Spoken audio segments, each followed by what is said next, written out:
नमस्कार साथियों। पिछले 7 अगस्त से अब तक आप लोग सुन भी रहे हैं, सुना भी रहे हैं, एक नारा बुलंद हो गया पूरे देश में। हमने सोचा था सिर्फ बिहार में बुलंद होगा, लेकिन ये तो हरियाणा, महाराष्ट्र, राजस्थान, मध्य प्रदेश, गुजरात, इवन गुजरात, सब जगह बुलंद होता जा रहा है।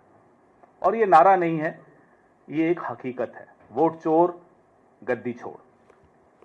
अब इस नारे के पीछे हो क्या रहा है? वोट चोरी के पीछे क्या हो रहा है? वोट चोरी क्यों की जा रही है? वोट चोरी तो एक शुरुआत होती है, उसके बाद कई तरह की चोरियां की जा रही है। वोट चोरी तो झांकी है, अभी जेब काटना बाकी है। आपकी जेब काटी जा रही है। यह प्रेस वार्ता वोट चोरी पर तो नहीं है, लेकिन जो पिछले 11 साल से चुराई हुई कुर्सी पर बैठकर प्रधानमंत्री जी, उनके कैबिनेट के सदस्यों के परिवार क्या कर रहे हैं। प्रधानमंत्री जी के पास एक भतीजों की फौज है। गडकरी जी का बेटा, अमित शाह जी का बेटा, ज्योतिरादित्य सिंधिया जी का बेटा, डोभाल जी का बेटा, ऐसे भतीजों की एक फौज है। एक तरफ ताऊ जी बैठे हैं, नीचे भतीजों की पूरी फौज। ताऊ जी वोट चोरी करके कुर्सी पर बैठ जाते हैं, फिर भतीजे नोट चोरी शुरू करते हैं। कुछ भतीजे T20 के माध्यम से पैसा कमाते हैं, जो क्रिकेट में चले गए। कुछ भतीजे E20 के माध्यम से पैसा कमा रहे हैं, जो एथेनॉल में चले गए। तो ये E20 और T20 के बीच में चोरी की कुर्सी पर बैठे प्रधानमंत्री और उनके भतीजों की फौज आपके और मेरे पसीना बहाकर कमाए हुए पैसों के साथ ये कर रहे हैं। आज एथेनॉल पे हम थोड़ी बात करेंगे। काफी दिनों से चर्चा चल रही है एथेनॉल पे, और एथेनॉल पे बात करने से पहले शुरू मैं उस वादे से करूंगा जो 2014 में नितिन गडकरी जी ने और नरेंद्र मोदी जी ने बार बार दोहराया था। उन्होंने ये कहा था कि म्युनिसिपल वेस्ट, जो कचरा होता है नगर पालिका से जो निकलता है, जमा होता है, उस वेस्ट से एथेनॉल बनेगा, उसको पेट्रोल और डीजल में डाला जाएगा, और उसके बाद पेट्रोल 55 रुपए लीटर उपलब्ध होगा। ये मेरे शब्द नहीं है, गडकरी जी और मोदी जी के शब्द हैं, 2014 के शब्द हैं। और डीजल 50 रुपए प्रति लीटर उपलब्ध होगा। ये बात कही इन्होंने जून 2014 में, गडकरी जी ने, और फिर बार बार दोहराते रहे। फिर सितंबर 2018 में गडकरी जी ने कहा कि सरकार 5 एथेनॉल उत्पादन संयंत्र स्थापित कर रही है, जहां लकड़ी का जो बूरा होता है, लकड़ी पर और म्युनिसिपल वेस्ट पे आधारित एथेनॉल बनाया जाएगा। अब 5 साल, 18 से अब तक 7 साल हो गए। वादे के मुताबिक म्युनिसिपल वेस्ट से या लकड़ी के बूरे से 1 लीटर एथेनॉल भी नहीं बनाया है। Not even 1 liter of ethanol has been made out of municipal waste or wood. 627 crore litre ethanol बना है, उसमें से 56% गन्ने से बना है और बाकी अनाज से बना है। 627 करोड़ लीटर एथेनॉल, 1 लीटर भी म्युनिसिपल वेस्ट से नहीं बना, गन्ने से बना और अनाज से बना। ये शॉकिंग है, ये बहुत हैरान कर देने वाला आंकड़ा है। 627 crore liter, I repeat in English, not a single liter from municipal waste or wood, 56% from sugarcane, the rest from grains. ये तो आपके पर्यावरण के जो दावे थे उसकी सच्चाई है। 1 लीटर एथेनॉल बनाने के लिए 3000 लीटर पानी की खपत होती है। यह दूसरा चौंकाने वाला आंकड़ा। For 1 litre of ethanol 3000 litres of water is consumed. यह है आपके पर्यावरण के जो दावे थे उसकी दूसरी सच्चाई। अब आइए आप जो आपको दूसरे दावे किए थे पेट्रोल की कीमत और डीजल की कीमत, वो मुझे आपको बताने की जरूरत नहीं। आज सुबह आप में से कई लोग अपनी गाड़ियों में भरवा के आए होंगे या शाम को भरवाएंगे, आप खुद देख लीजिएगा। कोई 100 रुपए दे रहा है, कोई 95 रुपए दे रहा है, कोई 90 रुपए, अलग अलग राज्यों की जो स्थिति है, लेकिन 90-92 से ऊपर ही है पेट्रोल। और डीजल 87 रुपीज 67 पैसा है, मोस्टली लगभग इसके आसपास है। अब जो हितों का टकराव है, द कॉन्फ्लिक्ट ऑफ इंटरेस्ट, उस पे आ जाते हैं। आप सब जानते हैं लेकिन मैं फिर भी दोहराऊंगा। निखिल गडकरी ये सुपुत्र हैं नितिन गडकरी जी के। सारंग गडकरी ये दूसरे सुपुत्र हैं नितिन गडकरी जी के। इनकी 2 कंपनियां हैं। सियान एग्रो इंडस्ट्रीज इंफ्रास्ट्रक्चर लिमिटेड, ये एक प्रमुख वो एथेनॉल आपूर्ति करता है, दे सप्लाई एथेनॉल। और सारंग गडकरी की है मानस एग्रो इंडस्ट्रीज, ये दोनों, ये उसमें डायरेक्टर हैं, ये भी एथेनॉल का ही व्यवसाय करते हैं। इससे ज्यादा मैं क्या बोलूं, आप खुद समझ गए। पिता नीतियां बना रहे हैं, पुत्र पैसा बना रहे हैं उन नीतियों के आधार। पुत्र से भी ज्यादा ताऊजी और भतीजे ज्यादा सही है, क्योंकि कई भतीजे हैं जैसा मैंने आपको बताया। तो ये 2 भतीजों की कहानी आपके सामने है। जो सियान एग्रो है निखिल गडकरी का, 18 करोड़ था इनका राजस्व, रेवेन्यू, जून 2024 में। पिछले साल जून में 18 करोड़ था जब लोकसभा चुनाव हुआ ही था। अब जून 2025 में आ जाइए, 1 साल में 523 करोड़ हो गया।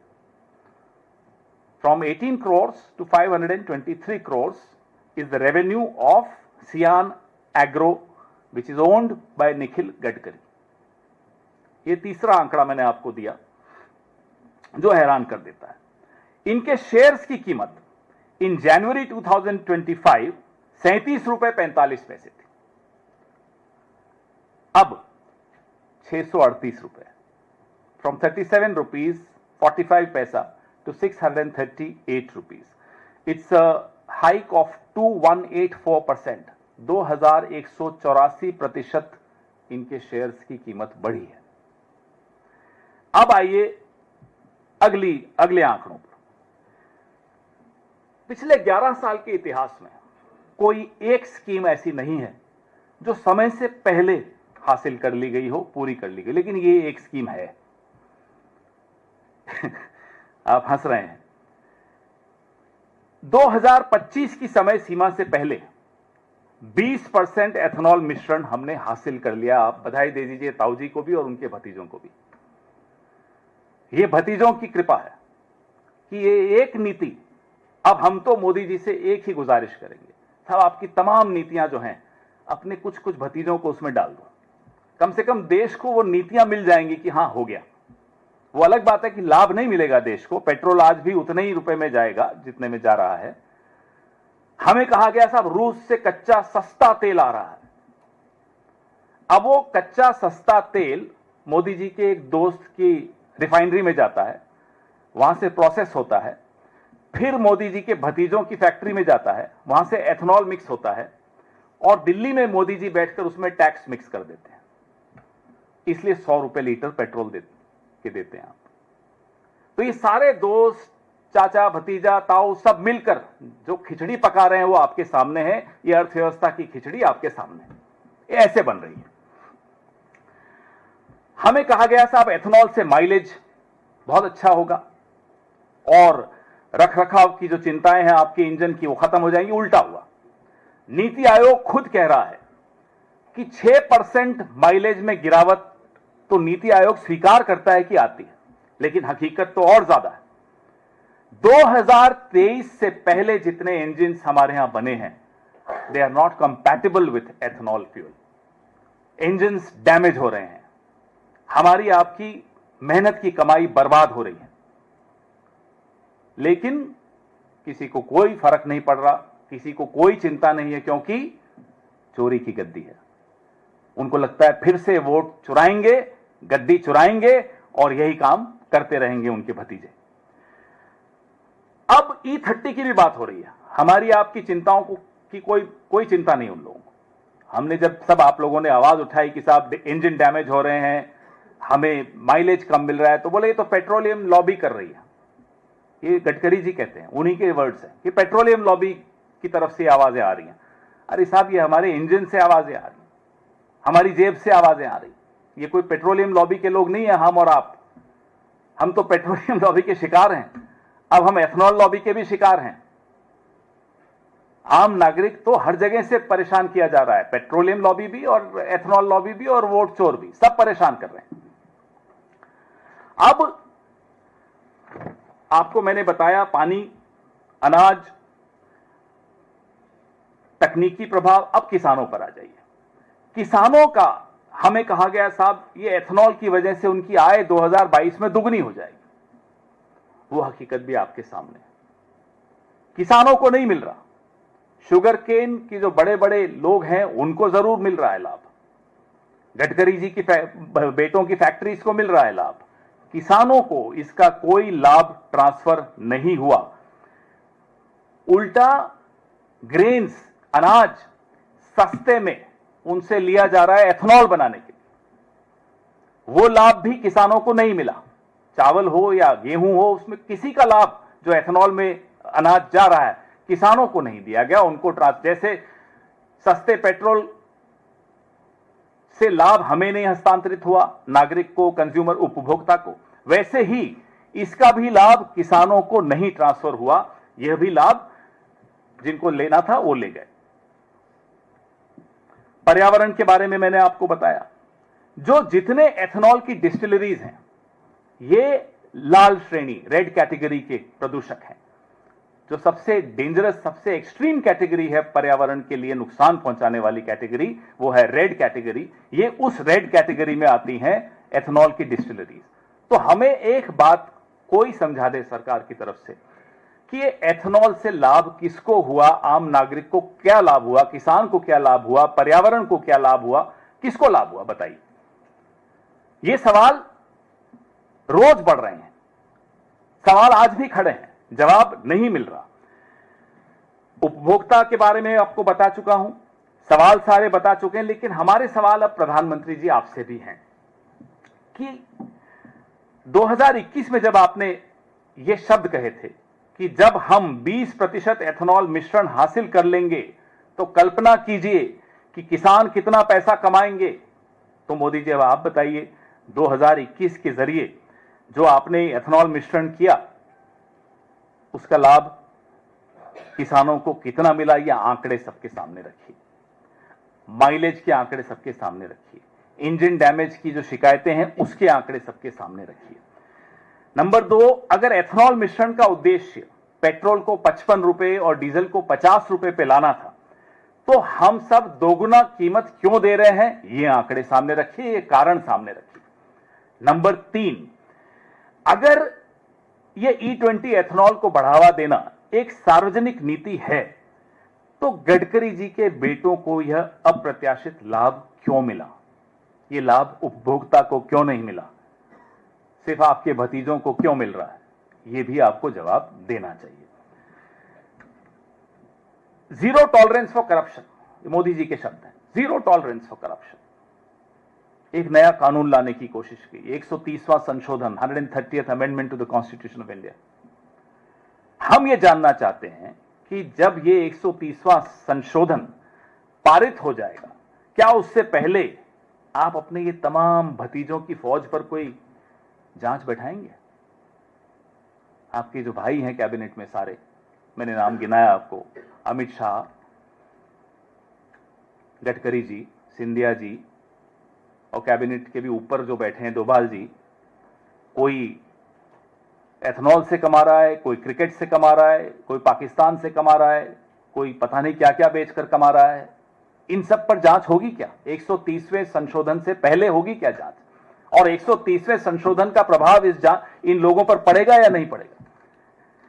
और आखिरी 2014 से लेकर 2025 तक 38.89 लाख करोड़, लगभग 40 लाख करोड़, 38.89 लाख करोड़ आपने पेट्रोल और डीजल पर जो सेस के जरिए कमाया है, उस पैसे का हिसाब इस देश के नागरिकों को मिलेगा या नहीं मिलेगा? They have made almost 40 lakh crore out of the cess they charge on petrol and diesel from us. इन सब सवालों के जवाब हमें मालूम है नहीं मिलेंगे, क्योंकि ये लोग वोट चुरा कर आते हैं और फिर जेब काट कर जाते हैं। अब आपके सवाल इसी पर रखिएगा, कोशिश तो यही करिएगा। Recently, we have seen that how the Supreme Court has also rejected the plea which was being filed for this matter only. At that point in time, also Kerala Congress had also tweeted saying that it should not have been done. At least the Supreme Court should have listened to this petition. To which the BJP had replied that you want to target the Indian state. So, do you believe that the legal route is now the only solution for this? We are a political party. If one door shuts does not mean all the other doors are also shut for a political party. We will raise this issue politically. There are various ways of raising an issue. Legal is one, political is another, activism is another, non-political activism is another, and the best route is the media. I hope you also adopt that route and write all this. Sir, आपको लगता है कि ये सीधे सीधे conflict of interest का मामला है? क्योंकि एक साल के भीतर ये जो सियान एग्रो इंडस्ट्रीज है निखिल गडकरी का, वो 17-18 करोड़ से सीधे 523 करोड़ का उनका जो है बिजनेस हो जाता है। एक साल में ऐसा कौन सा बिजनेस है जो इतना प्रॉफिट, तकरीबन 2905% का प्रॉफिट है? जब 5 महीने में महाराष्ट्र की वोटर लिस्ट में 41 लाख नए वोट जुड़ जाते हैं, तो मिलावट की वोटर लिस्ट, मिलावट का पेट्रोल, और ये आपके सामने है हकीकत। ये आंकड़े जो आपने मुझे बताए, जो मैंने आपको भी बताए, ये आंकड़े दिखाते हैं कि किस तरह से चोरी हो रही है, किस तरह से मेरी और आपकी जेब काटी जा रही है। Sir, a PIL on the same was filed in Supreme Court also, and Supreme Court dismissed it regarding the ethanol. So, what is the other option, alternative option? Well, this is the option. The option is that we raise it politically. The option is that the media covers it, and let's start asking questions. No responsible government can ignore these very, very important, sharp questions, because this affects all of us. So let's keep, Supreme Court has not stopped us from asking questions. Have they stopped us from exposing these facts and figures? No. Ji.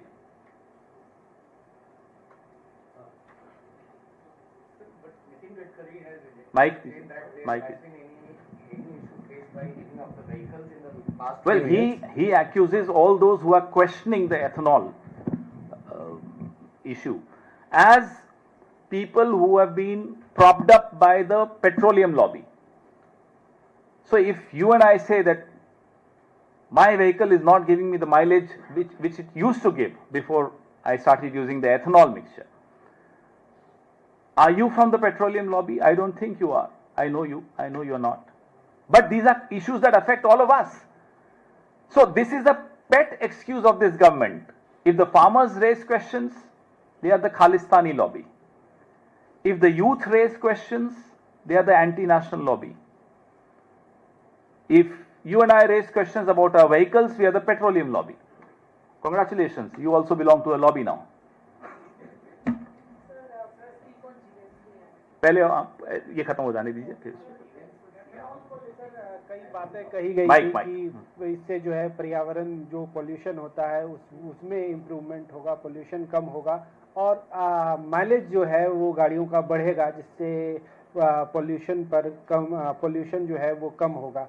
क्या आपको लगता है कि ethanol को mix करने में सच में ऐसा हुआ है जो दावा पहले? मैंने आपको बताया कि जो डिस्टिलरीज होती हैं एथेनॉल की, वो रेड कैटेगरी में आती हैं, पोल्यूशन सबसे ज्यादा फैलाने वाली, नंबर 1। नंबर 2, मैंने आपको बताया कि 3000 लीटर पानी खर्च होता है 1 लीटर एथेनॉल बनाने के लिए। नंबर 3, जो हमें वादे किए थे कि म्युनिसिपल वेस्ट से बनेगा, वो बिल्कुल 1 लीटर भी एथेनॉल म्युनिसिपल वेस्ट से नहीं बना, तो वहां से भी पोल्यूशन कम होने का कोई दरकार नहीं।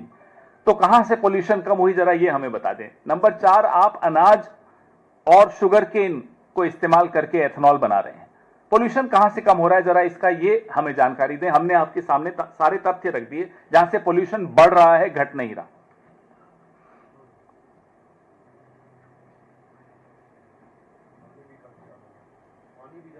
तीन 3000 लीटर प्रति लीटर ऑफ एथेनॉल पे 3000 लीटर पानी खर्च हो रहा है, ये मिनिमम बता रहा हूं। जी अरुण जी, आप कुछ पूछना चाह रहे थे? विषय अंतर शुरू करिए। अब ए फॉर अरुण है, चलिए अरुण से ही शुरू करते हैं। सर, जो जीएसटी के नए स्लैब्स हैं 3, एक 40% वाला जो स्लैब है 28 हटा करके, उसको लेकर के आप लोगों ने सवाल उठाने कल से शुरू कर दीजिए। बेसिकली क्या आप लोग चाहते हैं कि 2 ही स्लैब रहे या फिर तीसरा स्लैब है उसमें कोई संशोधन? तो शुरू से 2016 से राहुल जी 2 ही स्लैब्स की बात कर रहे हैं। इनको या तो समझने में 9 साल लग जाते हैं, या अपने अहंकार को नीचे करके फिर राहुल जी की सलाह मानने में 9 साल लग जाते हैं, मुझे नहीं मालूम। अब हमने अभी एक आवाज कल उठाई है, अब इनके पास 9 साल तो बचे नहीं। अब अगले 8-9 महीने में भी, मुझे लगता है वो भी मैं ज्यादा बोल रहा हूं, 8-9 हफ्ते में ये भी सलाह मान ले राहुल जी की तो अच्छा रहेगा, नहीं तो फिर हम आके कर देंगे, चिंता मत कीजिए। माइक दीजिए भाई। जैनेंद्र जी ने आज खाना नहीं खाया, आवाज कम आ रही। सर, इसी से जुड़ा हुआ सवाल है कि कल निर्मला सीतारमण से पूछा गया इसको लेकर के, जो कांग्रेस निशाने साध रही है, तो उन्होंने कहा कि क्या कांग्रेस चाहती है कि टोबैको पर जो है वो टैक्स जो है वो घटाया तो जाए? पिछले 11 साल से जो आप कर रहे थे, तो क्या आप ये चाहते थे कि टोबैको पे कम वाला स्लैब हो? ये अजीब सी बात है। पार्टी की क्या नीति है सर? वो पार्टी की नीति है कि एक सिंप्लीफिकेशन होना चाहिए। GST should be good and simple tax, it cannot be a complicated. Tobacco उत्पादों पर सर क्या बात वो नहीं है कि कौन सा उत्पाद और कौन सा उत्पाद नहीं। बार बार हम कह रहे हैं साहब 2 स्लैब्स रखिए, और 9 साल लग गए इनको हमारी सलाह मानने में। माइक ऑन करिए सर। ये जब ये रोल आउट किया गया था जीएसटी, तो संसद का विशेष सत्र बुलाया गया था रात को, स्पीचेस रात को 12 बजे, बिल्कुल। और इसको कहा गया था कि 1 नेशन 1 टैक्स 1 मार्केट। और फिर कांग्रेस ने जब इसका क्रिटिसिज्म किया तो उन्होंने कहा कि ये गब्बर सिंह टैक्स है। राहुल गांधी का ये बड़ा फ्रेज चला था उसमें वहाँ। तो ये जो गब्बर सिंह टैक्स है, विज़ इनका जो ये क्लेम था कि 1 नेशन 1 टैक्स 1 मार्केट, तो इसको कहाँ देखते हैं? 1 नेशन 5 स्लैब्स 6 स्लैब्स हकीकत तो यही थी ना। फिर तभी तो आवाज उठाई राहुल जी ने और कांग्रेस पार्टी ने, 9 साल बाद माना। हमें समझ में नहीं आ रहा, हमें नहीं मालूम कि वाकई इनकी क्या समझ कम है कि इनको 9-10 साल लग जाते हैं। किसानों के मामले में 3-4 साल लग गए, राहुल जी जो कह रहे थे, फिर मानना पड़ा। हर चीज वो यू टर्न लेते हैं, लेकिन यू टर्न में 9 साल कैसे लग गए इनको? तो या तो समझ कम है या घमंड बहुत ज्यादा है, दोनों में से एक चीज। जी और कोई विषय नहीं आज।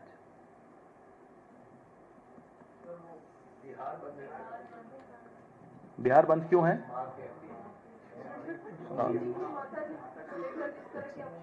प्रयोग किया गया, उसको लेकर बिहार तो बंद। अपमान सिर्फ बिहार में हुआ था क्या? बिहार से किया गया इसलिए। तो पूरे भारत में अपमान नहीं हुआ क्या? वो चुनाव बिहार में है इसलिए बिहार बंद। और ये हमने आपको जिस दिन ये वाकया हुआ था उसी दिन, आप सब में से कई लोग थे जिनको मैंने ही बाइट दी थी, ये टूल किट शुरू हो गया है, आपको भी दी थी। ये टूल किट था और है, और अब ये टूल किट एक्सपोज हो चुका है कि पहले गाली दिलवाते हैं, फिर हंगामा मचाते हैं, फिर मुद्दा बनाते हैं, फिर मोदी जी आते हैं, आंसू टपकाते हैं, और मेरी मां का अपमान हो गया ऐसे करके बोलते हैं। हाथ यूं होते हैं, आंखों में आंसू होता है, टोन एकदम बदल जाती है। रंगमंच को भी इससे बेहतर कलाकार नहीं मिलेगा। और एक ऐसा व्यक्ति जिसको इस देश ने इतना कुछ दिया, तीसरा टर्म दिया, इतनी गलतियां माफ कर दी, उस आदमी को जम्मू कश्मीर की बाढ़ नहीं दिखती, उस आदमी को और किसी की मां नहीं दिखती, किसी का अपमान होता हुआ उसको कोई फर्क नहीं पड़ता। हजारों लोग बिना ट्रायल के जेल में बैठे हैं, उनकी माएं नहीं दिखती। उस आदमी के आंसू सिर्फ इलेक्शन में ही क्यों टपकते हैं? क्यों सिर्फ बिहार ही बंद है? अब इस टूल किट को आप कितना भुनाओगे? ये टूल किट एक्सपोज हुए को भी कई साल हो गए। अब नेक्स्ट सर, वो ईपिक वाले इशू को लेकर के आप लगातार निशाने पर है बीजेपी के। पहले उल्टा बोल रहे हैं, बीजेपी हमारे निशाने पर है। तो अब उसी के काउंटर में आप निशाने पर है। पहले आपके 2 वोटर कार्ड मैं आज भी उनको निशाने पे ले रहा हूं। जी सर, सवाल तो, और इसके बाद आपकी पत्नी जो है नीलिमा कोटा जी, उनके 3 वोटर कार्ड का मामला भी सामने आया, बीजेपी की तरफ से लाया गया। तो सवाल वही उठाया जा रहा है कि एक तरफ आप लोग मुझे बताइए, वोटर लिस्ट में अनियमितता की बात करें, कई वोटर कार्ड, एक वोटर की हैसियत से मैं हूं या आप हो, कोई भी हो, उसकी क्या जिम्मेदारी है? उसकी जिम्मेदारी है कि जब वो शिफ्ट करता है तो वो एक फॉर्म भर के दे देता है। उसके बाद किसकी जिम्मेदारी होती है? चुनाव आयोग की, जाहिर सी बात है। बीएलओ जब भी रोल रिवीजन होता है, हर इलाके में उसको जाना चाहिए, जो उसका काम है। हर घर में जाना चाहिए जांच करने के लिए कि ये वोटर अभी मौजूद है या नहीं, जीवित है या नहीं, ट्रांसफर तो नहीं हो गया, कोई नए तो नहीं आ गए, ये सब बातें। जिस घर को मैंने 2016 में छोड़ा था, 16 से 25 तक कम से कम 7-8 बार रोल रिवीजन हुआ है। अब ये आपके सामने एक और एक्सपोजर खुद बीजेपी ने कर दिया कि इस तरह से चुनाव आयोग चलता है कि 7-8 रोल रिवीजन के बाद भी मेरा नाम नहीं कटा, मेरे अप्लाई करने के बाद भी मेरा नाम नहीं कटा, मेरे नए जगह वोट बनाने वाला भी चुनाव आयोग, नई कॉन्स्टिट्यूएंसी में, दूसरी कॉन्स्टिट्यूएंसी, फिर भी पुरानी में नहीं कटा। बताइए, इससे बढ़िया मेरी मदद बीजेपी से ज्यादा और कौन कर सकता है? पहले अनुराग ठाकुर ने हमारी मदद की, अब बीजेपी के बाकी नेताओं ने की, उनको हम धन्यवाद देते हैं। सर, एक सवाल बिहार से और एक और बात, मुझे नोटिस देने में 3 घंटे लगे। राहुल जी की तो प्रेस वार्ता के दौरान ही उन्हें नोटिस दे दिया गया। ना अनुराग ठाकुर को नोटिस मिलता है, न महादेवपुरा के 1 लाख फर्जी वोटर्स जिनके हैं, जो उनको नोटिस मिलता है। मुझे तुरंत मिल जाता है। मैं मांग बार बार दोहराता हूं कि नई दिल्ली के उस पोलिंग बूथ का सीसीटीवी फुटेज मैं मांग कर रहा हूं, मुझे चाहिए। मैं देखना चाहता हूं कि मेरे नाम से वोट किसने दिया, अगर दिया तो।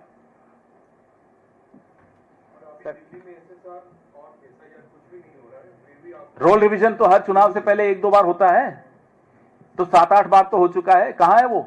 सर, बिहार से क्यों नहीं कटा वो नाम मेरा? जी, बिहार से एक सवाल और है कि आपने कहा कि 89 लाख कंप्लेंट्स आप लोगों ने फाइल की हैं, तो क्या इस पे आप थोड़ा सा प्रकाश डाल सकते हैं कि ये जो डाटा आपने 89 लाख बताया है, इसको कैसे कंपाइल किया है और इसको किस फॉर्मेट, मतलब फॉर्मेट को तो उन्होंने कहा कि फॉर्मेट सही नहीं है, और इसको कहां कैसे क्या हो क्या रहा मैं आपको बताता हूं। कैसे इसको आपने सबमिट किया है? बीएलए के माध्यम से अगर हम शिकायतें दर्ज कराने की कोशिश करते हैं तो वो स्वीकार नहीं की जा रही, सरेआम मना किया। ना केवल कांग्रेस को, बाकी पार्टियों का भी यही अनुभव है। बीजेपी को जरूरत है नहीं, क्योंकि उनका काम तो चुनाव आयोग ही कर लेता है। हम अपनी पार्टियों की बात कर रहे हैं जो बीजेपी के साथ नहीं है। हमारे बीएलएस जो भी शिकायतें लेकर जा रहे हैं वो रिजेक्ट कर दी जाती है। वोटर को कहते हैं कि नहीं, आप दो शिकायत, फिर वोटर शिकायत देता है जो दे पाता है, सब नहीं दे पाते। उसको कहते हैं अरे ये लिखित में देने की क्या जरूरत है, हम कर देंगे। ये हो रहा है, ये लगातार हो रहा है। हमने वो तमाम जिलावार शिकायतें इकट्ठी की, बीएलए 1 यानी कि डीसीसी के माध्यम से हमने डीईओ, डिस्ट्रिक्ट इलेक्टोरल ऑफिसर को जमा करा दी। वो 89 लाख ऐसी शिकायतें हैं। इन शिकायतों में 75% महिलाओं को मृत या पलायन घोषित कर दिया उनका, कई बूथ्स में। कई जीवित लोगों को मृत घोषित किया, वो तो आपको मालूम ही है, राहुल जी के साथ चाय पीते हुए आपने देखा उनको। कुछ बूथ्स ऐसे हैं जहां 200 लोग कम कर दिए, वो वहीं हैं। कहीं 100 वोट कम कर दिए, ऐसे कई बूथ हैं। तो ये सब शिकायतें मिलाकर 89 लाख शिकायतें हमने बीएलए 1 के माध्यम से दी हैं। लेकिन चुनाव आयोग अदालत में ये दिखाना चाहता है कि पॉलिटिकल पार्टीज काम नहीं कर रही तो वो 0-0 का आंकड़ा दिखाना चाहता है, इसलिए बीएलए के माध्यम से शिकायतें नहीं ले रहा है। सब कुछ है उसमें, इंक्लूजन भी है, जो जिनको मृत घोषित कर दिया साहब उनको वापस जिंदा कर दो, वो भी है।